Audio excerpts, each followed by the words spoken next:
Arunoday भिन्नक्षम school रे अंतर्जातिक भिन्नक्षम दिवस पालित। कुचिंडा स्थित अरुणोदय मानसिक भिन्नक्षम विद्यालय ठारे आज अंतर्जातिक भिन्नक्षम दिवस पालित हो जाइछि। एही अवसर में कुचिंडा गोष्ठी उन्नयन अधिकारी जयंत साहू मुख्य अतिथि भाव जोगदे प्रदीप प्रज्वलन करी उद्घाटन करथिले। सम्मानित अतिथि भाव एमपी नोमिनी अरुण अग्रवाल, कुचिंडा महाविद्यालय अध्यक्ष मनोज पंडा, एकलव्य विद्यालय अध्यक्षा ज्योत्स्ना प्रिया बेहेरा, उपखंड चिकित्सा अधिकारी डॉक्टर सुबोध नायक, उपखंड पशु चिकित्सा अधिकारी डॉक्टर प्रसन्न कुमार सामल, सुभाष नायक, डॉक्टर शरद चंद्र गौंतिया प्रमुख अंशग्रहण करथिले।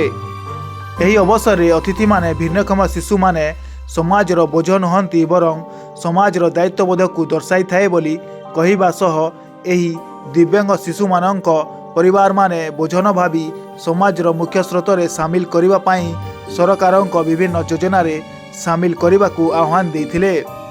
एहा मध्यरे अरुणोदयर कार्यक्रम एक माध्यम बोली कहिथिले। एही अवसर में कुचिंडा कॉलेज, एनएसएस, एकलव्य आवासिक विद्यालय और अरुणोदय भिन्नक्षम विद्यालय छात्र छात्री माने नृत्य, गीत और पथप्रांत नाटक प्रदर्शित करथिले। मान्यता स्वेच्छासेवी संगठन द्वारा अंतेवासी और कर्मी मानंकु शीत वस्त्र प्रदान करथिले। एनएसएस पक्षरु पाठ्य उपकरण प्रदान करथिले। अरुणोदय मानसिक दिव्यांग विद्यालय कुचिंडा जो भिन्नक्षम दिवस पालन करुछंती, यही उत्सव को आसी मु बहुत खुशी एवं आमे समाज रे सेमानक प्रति आमर दृष्टिकोणर परिवर्तन आवश्यकता अछि। वर्तमान सरकारी स्तर रे तांका पय अनेक योजना अछि।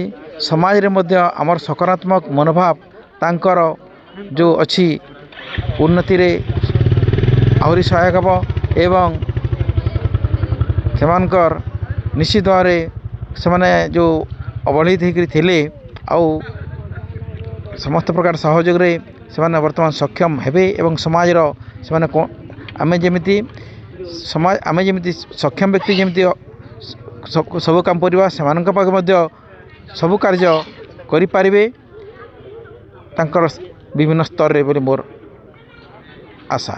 नमस्कार, मो ना सन्यासी मेहर, युक्त 3 राजनीति विज्ञान छात्र।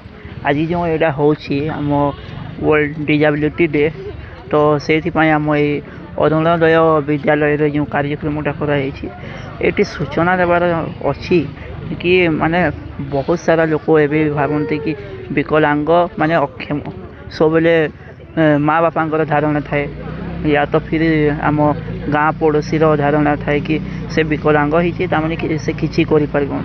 ये देखिले आपण मैंने बहुत भाई भौणी मैंने बहुत सारा टैलेंट अच्छी से आप एनकरेज करवा कथा। आ प्रथम कथा है आम माँ बापा जदि आमको एनकरेज कले तामाने आमर भी से माने डेभलप हेबो कि ना मु किसी गोटे तो करि मो बापा एमती कहीं कहबे ना से हिसाब से समस्त को तामाने एनकरेज करवा कथा। कहा भी एमती भाव में प्रत्याख्यान करवा कथा नुहे। जहाँ मोर वार्ता। धन्यवाद। मोर ना अमूल्य राय, मान्यता परिवार स्वेच्छासेवी संस्थार गोटे सामाजिक कार्यकर्ता। आज विश्व भिन्नक्षम दिवस ने अरुणोदय मानसिक भिन्नक्षम स्कूल ने गोटे प्रोग्राम थिला जेने कि आमर मान्यता परिवार तरफ आम निजे किसी शीत वस्त्र प्रदान करथिलु। आमे इतार उपरे गोटे समाज के गोटे वार्ता देवार लगे चाहूँ। यहाँ समस्ते आगे आसन आ भिन्नक्षम छुआ मन लगी चिंता करन समस्ते आगे आसिक जदि साहाय्य सहयोग करमा बेले से माने निजे सक्षम हो पारबे।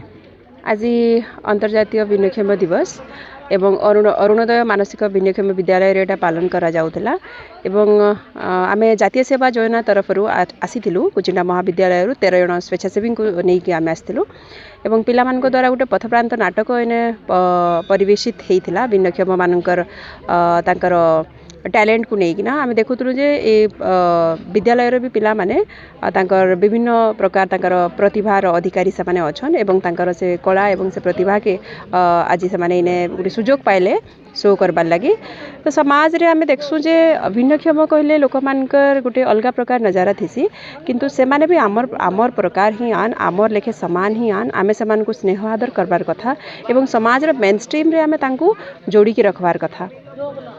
Thank you.